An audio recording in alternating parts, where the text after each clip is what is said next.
tuning into the Torcoffee channel. Today I want to do a talk on premillennialism. I've been trying to do this video for a while. A few times that I did try it, I had some technical issues with the audio, was trying to use a mic. Just going to skip that for now, so hopefully this comes out good.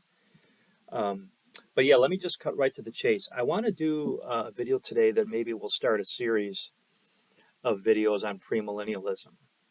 And this video is just going to kind of be off the cuff, my initial thoughts. It's not really planned, except for the fact that it's been in my head for a while and I've tried it a few times. But just initial thoughts, off the cuff, no outline. This video is just me expressing, just in a very conversational format, why I want to talk about premillennialism. But within this video, I will touch on some things that may be their own videos. The topics that I touch on may be their own videos at some point, and those probably will follow an outline and more of a plan. But today is just me expressing my thoughts, and hopefully it comes out well enough for me to put out on the airwaves, if you will. So let me just cut to the chase. I'm a premillennialist. And I'm basically responding to postmillennialists. Post-millennialism is on the rise. Let me just say off. Let me try to make this brief. I have a lot of post-millennial friends. I respect them, and I hear a lot of what they're saying and agree with a lot of what they're saying. There are some points of agreements. I will also say, again, just generally, sometimes fellow premillennialists can so emphasize the any moment coming of Jesus that there is little thought of the future and what if the Lord tarries, because we don't know when he's coming back. He could come back tomorrow, he could come back in 1,000 years. So a lot of premillennialists are focused on the any minute coming, which I think is good. I think you need that. But there also has to be a recognition that a plan for the kingdom for future generations. So some of my favorite guys that I listen to are post-mill. One of my favorite programs is Cross Politic. Like those guys, James White, Doug Wilson, really love those guys. But I feel that I feel premillennialism is going to make a comeback, and it's also going to require a lot of clarification on our part. And I hold to it, and I hold to it strongly. As much as I love these guys, I hold to a premillennial kingdom. So here's basically the big idea of this video. If you don't get anything else, this will help you see where I'm going. It'll help me stay on track. I want to respond to premillennialism's. Often premillennialism is dismissed by postmillennialists, a lot of especially, not necessarily the guys I just mentioned, though they may, but a lot of the younger guys, the younger post-mill guys, a lot of times I hear them dismiss premillennialism because of its association with dispensationalism. So they dismiss it because they'll say yes, and they'll kind of give some acknowledgement to the fact that premillennialism was dominant in the earliest church, but that the premillennialism we have today is dispensational premillennialism, which didn't come until the 1800s. So it's a novelty, and so we can't take it seriously. And I'm going to say that that's very simplistic. That's a very simplistic dismissal of premillennialism. And then I will also say under that, the distinction between what these guys would call classic or early premillennialism, I can't say it, classic or early premillennialism, and dispensational premillennialism is not that clear cut. It's not that clear cut. For one thing, I rarely hear these guys talk about that early premillennialism, 2nd century premillennialism, had two schools of thought. One was a more literal approach that was Asiatic premillennialism, and often that's associated with the disciples of John the Apostle. So there's Asiatic premillennialism in the early church, which was a more literal premillennialism. And then there was a more allegorical form of premillennialism associated with the Shepherd of Hermas, um, and also maybe not the Shepherd of Hermas, but the Epistle of Barnabas, I think. I might not have that exactly right at the moment. I'm drawing a blank. So it's either the Epistle of Barnabas or the Shepherd Hermas, maybe both. But what is true is that there were two schools of premillennial thought in the 2nd century, and the more allegorical form of premillennialism, I believe, was a precursor to amillennialism and postmillennialism. And then the more literal, the Asiatic school of premillennialism, I think, would have more in common with dispensationalism. But there is no question that early premillennialism was not a fully developed system like later systems of premillennial thought would be. So there's no question that you don't see what some would call dispensational premillennialism. You don't see that exactly. You don't see that in the early church, but you do see premillennialism. You see an early form of it, an undeveloped form of it, and you see two forms of it. So again, that's often not mentioned. Another problem is when we do get to what dispensational premillennialism is. It's because people will talk about, okay, you've got a classical premillennialism and a dispensational premillennialism. The lines between those two are not always clear-cut, folks. There's different kinds of dispensationalism, and long story short, in this video, I have a lot of issues, a lot of problems with Darby's original form of dispensationalism.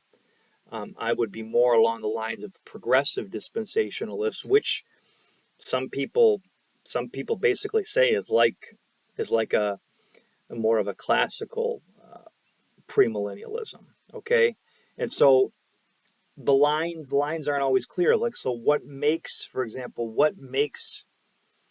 it depends a lot on how you define dispensationalism. If you're going to go back to Darby and say that's what dispensationalism is, well, I don't know a whole lot of people today who are premillennial who hold to a pure Darbian form. There have been a lot of revisions since that time. So what's the essence of this dispensational premillennialism that we so dismiss? And by the way, even if dispensationalism is totally wrong, that doesn't mean premillennialism is. See, it's like a lot of these guys have to give lip service to the fact that premillennialism was the earliest,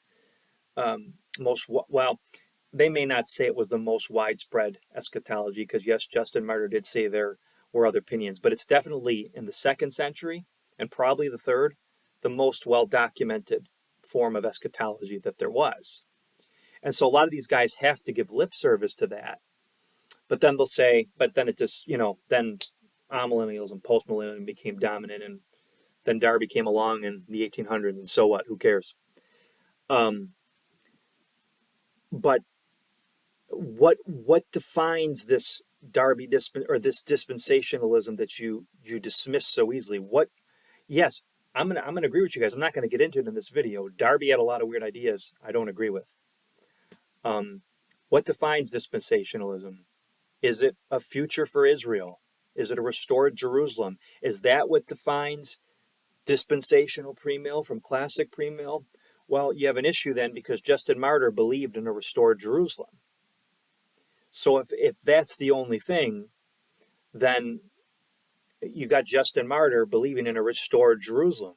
Okay, so I'm going to submit to you, I'm not going to get into it, I'm just going to say that distinction isn't so easy.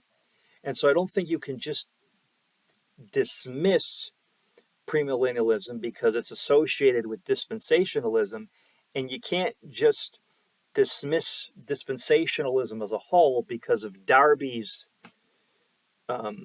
original system. Okay, and there were premillennialists in the Puritans. There were premillennial Puritans. Now some of the guys going to say they were on the fringe and all that, um, but there was premillennialism in the Puritans. And again, it wasn't the dominant eschatology for a large portion of the church age, but it was in the first 200 years. And so we've got to think about what's really essential to premillennialism and the premillennial argument, and then you can't just dismiss someone who identifies as a premillennialist and a dispensationalist because Darby had some things wrong. Like I said, Justin Martyr believed in a restored Jerusalem, and so you've got to hear the premillennialists for the arguments that they're making from Scripture and why they believe what they believe, and you can't just dismiss it because it's associated with Darby. Okay, so one of the things I want to look at in a future video, in fact, will be in depth what early church premillennialism was. Okay, so we're going to want to look at that. And there's some other things that I'd like to look at. I'd like to look at some objections to premillennialism that we all have to deal with. We all have to deal with the fact that Ezekiel says there's going to be a temple and there's sacrifices, and all of us, whatever persuasion we're coming from, are interpreting that through a new covenant lens. Okay, but we're coming up with different things. It's interesting to me when I see some of the post-mills guys dismissing premillennialism, premillennialists who would say that there's going to be sacrifices, but they're going to be memorial sacrifices. Sometimes their dismissal of that seems to have within it an argument that the sacrifices originally in the Old Covenant atoned for sin, but they never did. We know that they never atoned for sin. They always shadowed Christ and pointed to Christ. Okay, so that's something we may look at. Hopefully, if there's time and I'm able to develop it. But premillennialism was a force in the earliest centuries of the church, and I don't think we can easily dismiss that. Things started to change, I believe, and this will probably be another video,